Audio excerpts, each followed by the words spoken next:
Good morning, students. Have a smile on your face now because I am going to ask you some questions.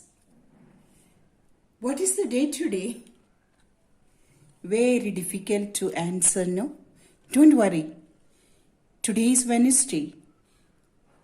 Do you remember what we have learned yesterday? Yes, we learned about the poem Dust of Snow by Robert Frost, isn't it? Yes. See, students, Robert Frost is not going to leave us today too. Now, let us go back to the blackboard and have a look. Here we have Unit 1, again the third chapter, Chapter 3, Fire and Ice.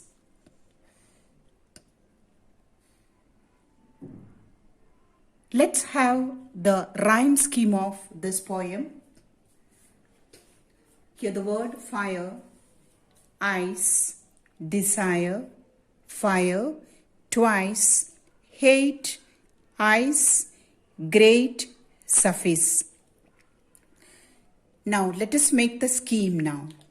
A, B, A, B, C, B, C, B. Now let's smooth that side. Rhyme scheme. AB, AAB, CB, CB. So students, what are the poetry devices used here by this poet today in this poem? Alliteration, paradox, symbolism, imagery. Explanation of these topics you will be having in the PDF. Please go through it. We have already learned it. Now, let us get into the central idea of this poem. Before that, let's recite the poem now once. Some say the world will end in fire. Some say in ice. From what I have tasted of desire, I hold with those who favor fire. But if it had to perish twice, I think I know enough of hate to say that for destruction ice is also great and would suffice. Now let us have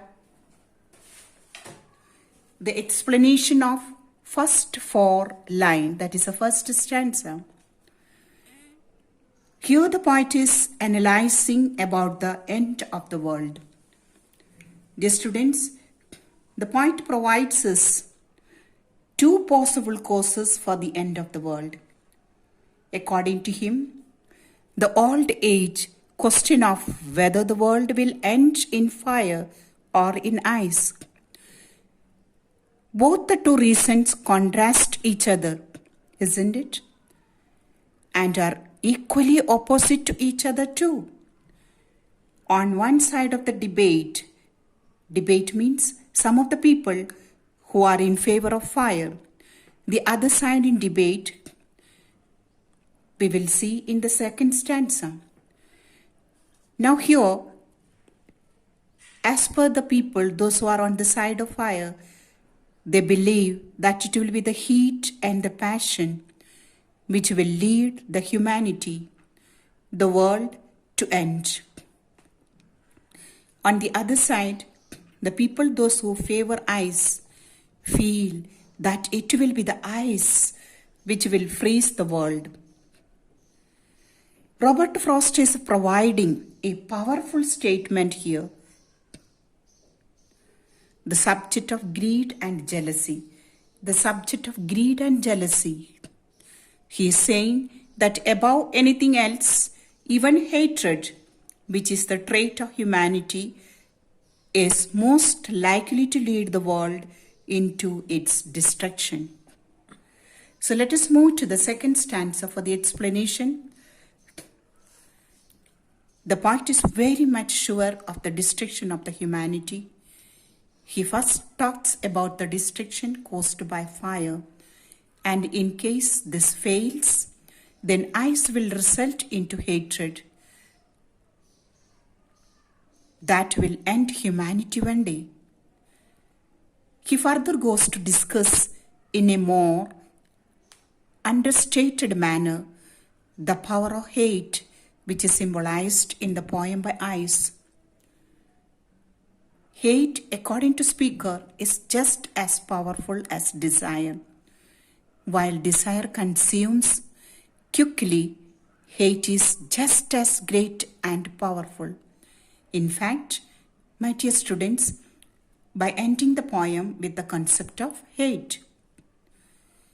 Again, the poet directs all of us to the shy yet restrained devastation that hate can produce.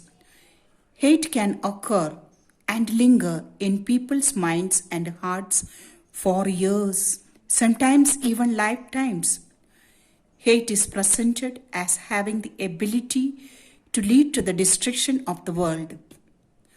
If it were to happen for a second time, again providing a powerful warning against this human fallacy. What is the meaning of fallacy? Misunderstanding. This world is full of such kind of crime. Dear students, now let us have the concluding part of this poem. It leaves a great message for all of us. Let's have the look at on the blackboard the conclusion part. See students, man is selfish, greedy, lustful, indifferent and hateful. Don't you believe in this? Further the poet says that we should not forget the bitter reality that everything in this world is transitory. Transitory means changeable. And death is inevitable, cannot be predicted. Everyone has to undergo the same. So let us keep this learning point in all our minds and let us conclude today's class.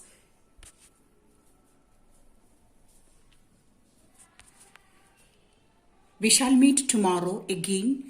Till then, goodbye.